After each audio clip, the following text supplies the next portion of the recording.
Nome do livro: Livro 1, O Ladrão de Raios. Autor: Rick Riordan. Capítulo 7. Meu jantar se esvai em fumaça. A notícia do incidente no banheiro se espalhou na mesma hora. Aonde quer que eu fosse, os campistas apontavam para mim e murmuravam algo sobre a água de vaso sanitário.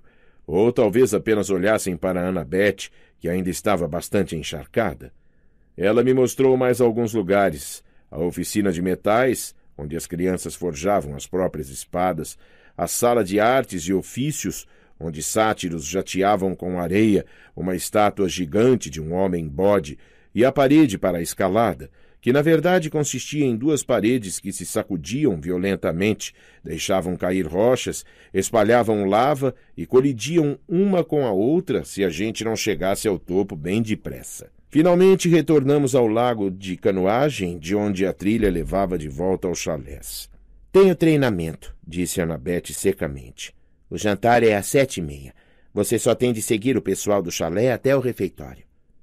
Annabeth, desculpe pelos sanitários. Não importa. Não foi minha culpa. Ela me olhou com um ar cético e me dei conta de que tinha sido minha culpa. Eu havia feito a água jorrar no banheiro. Não entendia como, mas os vasos tinham respondido a mim. Era como se eu fosse um dos canos. Você precisa falar com o oráculo, disse Annabeth. Quem? Não quem. O quê? O oráculo. Vou pedir a Kiron. Olhei para o lago desejando que alguém me desse uma resposta direta pelo menos uma vez. Eu não esperava que alguém estivesse olhando de volta para mim do fundo. Portanto, meu coração deu um pulo quando notei 2 meninas adolescentes sentadas de pernas cruzadas na base do pier, cerca de 6 metros abaixo.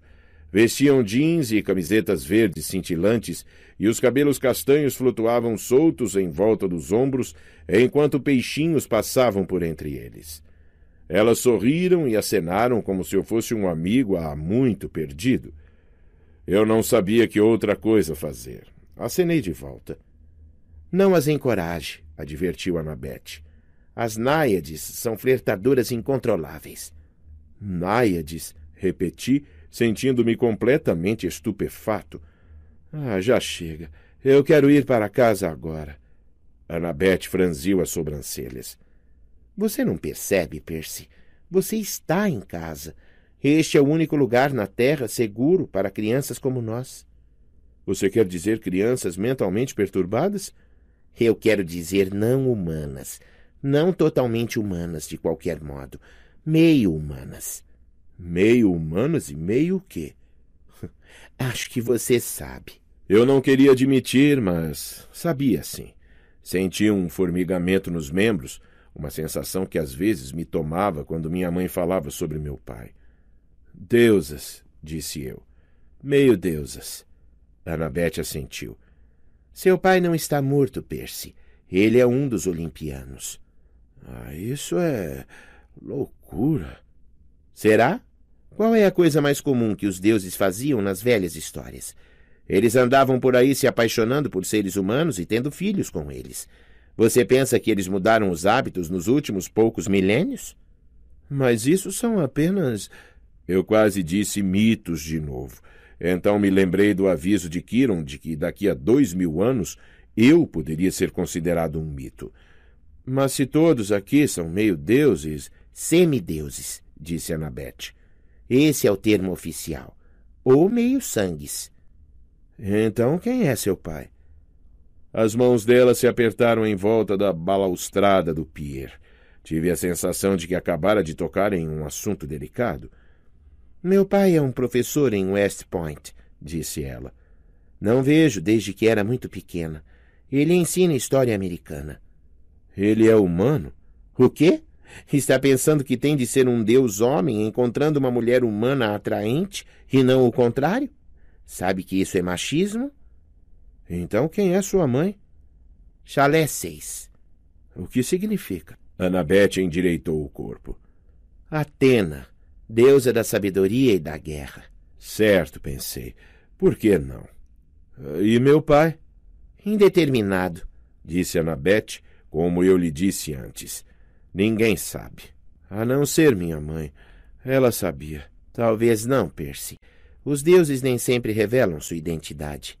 Meu pai teria revelado. Ele a amava. Annabeth me deu uma olhada cautelosa. Ela não queria acabar com as minhas ilusões. Talvez você esteja certo. Talvez ele vá enviar um sinal. Esse é o único modo de saber com certeza. Seu pai tem de mandar a você um sinal reclamando você como filho. Às vezes isso acontece. Quer dizer que às vezes não acontece? Annabeth correu a palma da mão pela balaustrada. Os deuses são atarefados. Eles têm uma porção de filhos e nem sempre... Bem, às vezes eles não se importam conosco, Percy. Eles nos ignoram.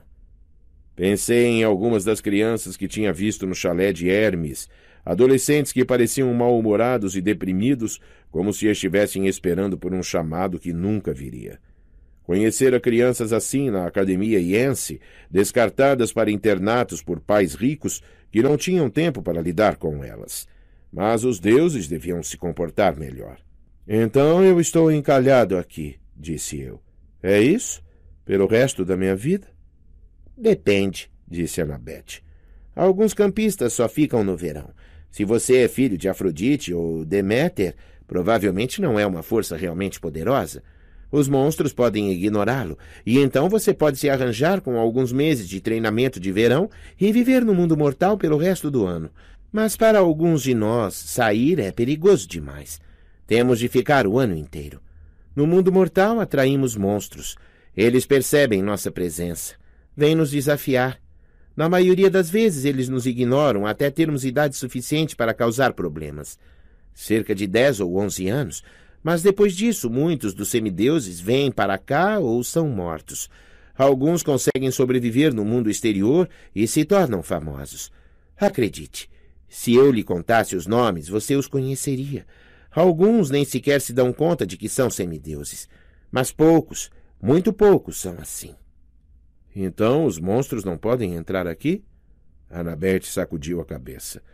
Não, a não ser que sejam intencionalmente mantidos nos bosques ou convocados por alguém de dentro. Por que alguém ia querer convocar um monstro? Para a prática de lutas. Para pregar peças. Pregar peças? A questão é que as fronteiras são fechadas para manter os mortais e os monstros de fora. Do lado de fora, os mortais olham para o vale e não veem nada de inusitado. Apenas plantações de morangos. Então... Você é uma campista de ano inteiro? Annabeth assentiu. De dentro da gola da camiseta, ela puxou um colar de couro com 5 contas de argila de cores diferentes. Era exatamente como o de Luke, só que o de Annabeth também tinha um grande anel de ouro enfiado, como um anel de faculdade. Estou aqui desde que tinha 7 anos, disse ela. Todo mês de agosto, no último dia da sessão de verão, a gente ganha uma conta por sobreviver mais um ano. Estou aqui há mais tempo que a maioria dos conselheiros e eles estão todos na faculdade. Por que veio tão jovem? Ela girou o anel no colar. Não é da sua conta. Fiquei ali por um minuto em um silêncio constrangedor. Então, eu poderia simplesmente sair andando daqui agora mesmo, se quisesse? Seria suicídio, mas você poderia. Com a permissão do Sr. D. ou de Kiron. Mas eles não dariam permissão até o final da sessão de verão, a não ser... A não ser? Que lhe seja concedida uma missão. Mas isso dificilmente acontece. Na última vez... A voz dela foi sumindo. Pude perceber pelo seu tom de voz que a última vez não tinha ido muito bem. Antes, quando estava doente no quarto, disse eu, quando você dava de comer aquela coisa... Ambrosia. Você me perguntou algo sobre o solstício de verão. Os ombros de Annabeth se contraíram. E então, você sabe alguma coisa? Bem, não. Na minha antiga escola, ouvi por acaso Grover e Kiron conversando sobre isso. Grover mencionou o solstício de verão. Ele disse algo como não termos muito tempo por causa do prazo final. O que isso queria dizer? Ela apertou os punhos. Eu gostaria de saber. Kiron e os sátiros, eles sabem, mas não contam para mim. Algo está errado no Olimpo, algo muito importante. Na última vez em que estive lá, parecia tudo tão normal. Você esteve no Olimpo? Há alguns de nós, campistas de ano inteiro, Luke, Clarice, eu e poucos outros, fizemos uma excursão durante o solstício de inverno. É quando os deuses fazem sua grande assembleia anual. Mas como chegou lá? Pela ferrovia de Long Island, é claro. Você desce na estação Penn, Empire State, 600º andar. Ela me olhou como quem tinha certeza de que eu já sabia disso. Você é nova-iorquino, certo? Ah, com certeza. Até onde eu sabia, havia apenas 102 andares no Empire State, mas decidi não comentar isso. Logo depois da visita, continuou Annabeth, o tempo ficou esquisito, como se os deuses tivessem começado a brigar. Uma ou duas vezes desde então, ouvi sátiros conversando. O máximo que posso deduzir é que algo importante foi roubado, e se não for devolvido até o solstício de verão, vai haver problemas. Quando você veio, eu estava esperando... Quer dizer, a Atena pode se entender com quase qualquer um, a não ser Ares. E, é claro, ela tem uma rivalidade com Poseidon. Mas quer dizer, fora isso, pensei que poderíamos trabalhar juntos. Pensei que você pudesse saber alguma coisa. Sacudi a cabeça.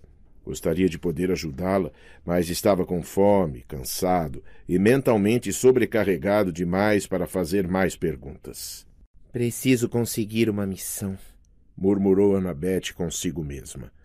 Eu não sou jovem demais. Se eles ao menos me contassem qual é o problema... Senti cheiro de churrasco vindo de algum lugar por perto. Annabeth deve ter ouvido meu estômago roncar. Disse-me para ir em frente, que me alcançaria depois.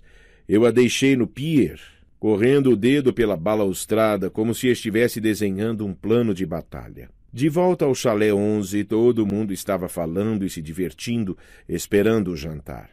Pela primeira vez, notei que muitos campistas tinham feições parecidas. Narizes pontudos, sobrancelhas arqueadas, sorrisos maliciosos. Eram o tipo de criança que os professores classificariam como encrenqueiros. Felizmente, ninguém prestou muita atenção em mim quando fui até meu lugar no chão e me deixei cair com o chifre de Minotauro. O conselheiro, Luke, se aproximou. Ele também tinha a aparência familiar de Hermes. Estava desfigurada pela cicatriz na face direita, mas o sorriso estava intacto. Arranjei um saco de dormir para você, disse ele. E aqui, furtei para você alguns artigos de toalete da loja do acampamento. Não deu para saber se ele estava brincando quanto àquela parte de furtar. Eu disse, obrigado. Sem problemas. Luke sentou-se ao meu lado, descansando as costas contra a parede. Primeiro dia difícil? Meu lugar não é aqui, disse eu. Nem mesmo acredito em deuses. É, disse ele. Foi assim que todos nós começamos. E depois que você começa a acreditar neles, não fica nem um pouco mais fácil. A amargura em sua voz me surpreendeu, porque Luke parecia ser o tipo de cara despreocupado. Parecia capaz de lidar com qualquer coisa. Então, seu pai é Hermes? Perguntei. Ele puxou um canivete de mola do bolso de trás e por um segundo pensei que fosse me destripar, mas ele apenas raspou o barro da sola da sandália. É, Hermes. O mensageiro com asas nos pés. É ele. Mensageiros. Medicina. Viajantes, mercadores, ladrões. Qualquer um que use as estradas. É por isso que você está aqui, desfrutando a hospitalidade do chalé 11. Hermes não é exigente com relação a quem apadrinha. Entendi que Luke não queria me chamar de João Ninguém, apenas tinha muita coisa na cabeça. Você já encontrou seu pai? Perguntei. Uma vez. Esperei, pensando que se ele quisesse me contar, contaria. Aparentemente não. Imaginei se a história tinha alguma coisa a ver com como ele conseguira aquela cicatriz. Luke ergueu os olhos e conseguiu sorrir. Não se preocupe com isso, Percy. A maioria dos campistas aqui é boa gente. Afinal, somos uma grande família, certo? Cuidamos um do outro. Ele parecia entender o quanto me sentia perdido e eu estava grato por isso, porque um cara mais velho como ele, mesmo sendo um conselheiro, devia estar evitando um secundarista chato como eu. Mas Luke me dera as boas-vindas ao chalé. Até mesmo furtara alguns artigos de toalete, o que era a coisa mais simpática que alguém fizera por mim o dia inteiro. Decidi fazer a minha última grande pergunta, aquela que vinha me incomodando a tarde toda.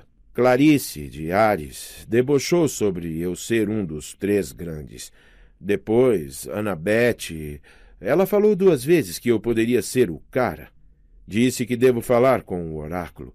O que quer dizer tudo isso? Luke fechou o canivete. Odeio profecias. O que quer dizer? Seu rosto deu uma estremecida em volta da cicatriz. Digamos apenas que eu compliquei as coisas para todos os outros. Nos últimos 2 anos, desde quando me dei mal em minha viagem ao Jardim das Hespérides, Quiron não autorizou mais nenhuma missão. Annabeth está morrendo de vontade de sair para o mundo. Ela importunou tanto Quiron que ele finalmente disse que já conhecia seu destino. Receber uma profecia do oráculo. Não quis contar tudo a ela, mas disse que Annabeth ainda não estava destinada a sair numa missão. Tinha de esperar até alguém especial vir para o acampamento. Alguém especial? Não se preocupe com isso, garoto, disse Luke. Annabeth quer pensar que todo campista novo que chega aqui é o presságio que ela está esperando. Agora vamos, é hora do jantar. No momento em que ele disse isso, uma trombeta soou à distância. De algum modo eu sabia que era feita com uma concha de caramujo, apesar de nunca ter ouvido uma antes. Luke gritou. 11, reunir! O chalé inteiro, cerca de 20 de nós, formou fila no pátio. Enfileiramo-nos por ordem de antiguidade, portanto é claro que eu era o último. Vieram campistas também dos outros chalés, com exceção dos 3 vazios no fim e do chalé 8, que parecia normal durante o dia, mas agora começava a ter um brilho prateado à medida que o sol se punha. Marchamos colina acima até o pavilhão do refeitório. Sátiros vieram da campina e juntaram-se a nós. Náiades emergiram do lago de canoagem. Algumas outras meninas saíram dos bosques, e quando digo dos bosques, quero dizer dos bosques mesmo. Vi uma menina de 9 ou 10 anos fundir-se da lateral de um bordo e vir saltitando colina acima. Ao todo, havia talvez uma centena de campistas, algumas dúzias de sátiros e uma dúzia de ninfas e náiades variadas. No pavilhão, tochas ardiam em volta das colunas de mármore. Um fogo central queimava em um braseiro de bronze do tamanho de uma banheira.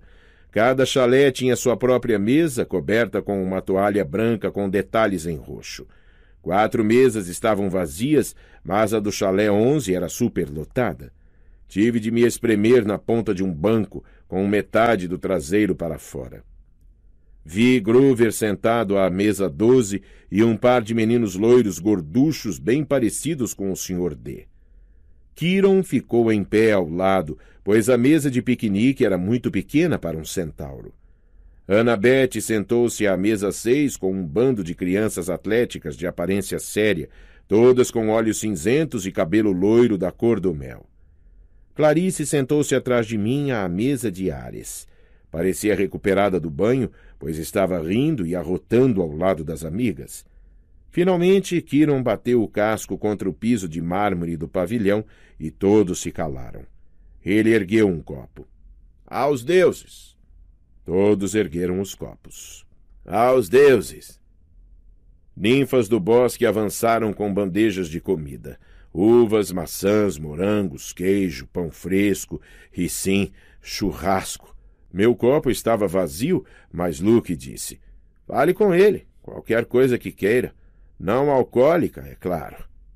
Sherry Coke, falei. O copo se encheu de líquido espumante cor de caramelo. E então tive uma ideia. Sherry Coke azul. O refrigerante assumiu um tom berrante de cobalto, me passando uma travuto. Tomei um gole cauteloso. Perfeito. Fiz um brinde à minha mãe. Ela não se foi, disse a mim mesmo. De qualquer modo, não para sempre. Ela está no mundo inferior, e se ele é um lugar real, então, algum dia... Vai, Percy, disse Luke, me passando uma travessa de peito defumado. Enchi meu prato e estava prestes a dar uma grande garfada, quando notei que todos se levantavam, levando os pratos para o fogo no centro do pavilhão. Imaginei se estavam indo buscar a sobremesa ou coisa assim. Venha, disse-me Luke. Quando cheguei mais perto, vi que todos estavam pegando algo do prato e jogando no fogo, o morango mais maduro, a fatia mais suculenta de carne, o pão mais quente e mais amanteigado. Luke murmurou ao meu ouvido. Oferendas queimadas para os deuses. Fala sério. O olhar dele me advertiu a não debochar daquilo, mas não pude deixar de me perguntar por que um ser imortal, todo-poderoso, gostaria do cheiro de comida queimada. Luke aproximou-se do fogo, inclinou a cabeça e atirou um cacho de uvas gordas e vermelhas. Hermes. Eu era o próximo. Eu gostaria de saber o nome de qual deus devia dizer. Acabei fazendo um pedido silencioso. Quem quer que seja, conte-me, por favor. Empurrei uma grande fatia de peito para as chamas. Quando inalei um pouco da fumaça, não engasguei. Não parecia nem um pouco cheiro de comida queimada. Cheirava a chocolate quente e brownies recém-assados, hambúrgueres grelhados e flores silvestres, e uma centena de outras coisas boas que não deviam combinar, mas combinavam. Dava até para acreditar que os deuses podiam viver daquela fumaça. Depois que todos voltaram aos lugares e terminaram de comer, Kiron bateu novamente o casco para chamar nossa atenção. O Sr. D levantou-se com um enorme suspiro. Sim, suponho que deva dizer olá a todos vocês, moleques. Bem, olá. Nosso diretor de atividades, Kiron, diz que a próxima captura da bandeira será na sexta-feira. Atualmente, o Chalé 5 detém os lauréis. Um monte de aplausos disformes se ergueu da mesa de Ares.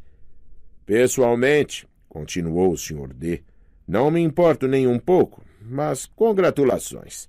Também devo lhes dizer que temos um novo campista hoje, Peter Johnson. Kiron murmurou alguma coisa. Percy Jackson, corrigiu o Sr. D. Está certo. Viva e tudo mais. Agora vão correndo para sua fogueira boba. Andem. Todos aplaudiram. Dirigimos-nos para o anfiteatro, onde o chalé de Apolo liderou a cantoria. Cantamos canções de acampamento sobre os deuses, comemos besteiras e nos divertimos, e o engraçado foi que não senti ninguém mais olhando para mim. Era como estar em casa. Mas à noite, quando as fagulhas da fogueira se enroscavam em um céu estrelado, a trombeta de caramujo soou de novo e todos nós formamos filas para voltar aos nossos chalés. Não me dei conta de como estava exausto até desmoronar em meu saco de dormir emprestado. Meus dedos se fecharam em volta do chifre do Minotauro. Pensei em minha mãe, mas tive bons pensamentos. O sorriso dela, as histórias que lia para mim antes de dormir quando eu era pequeno, o jeito como me dizia para não deixar os percevejos morderem. Quando fechei os olhos, adormeci instantaneamente. Assim foi meu primeiro dia no acampamento meio-sangue. Queria de ter sabido antes em que tão pouco tempo passaria a gostar de meu novo lar.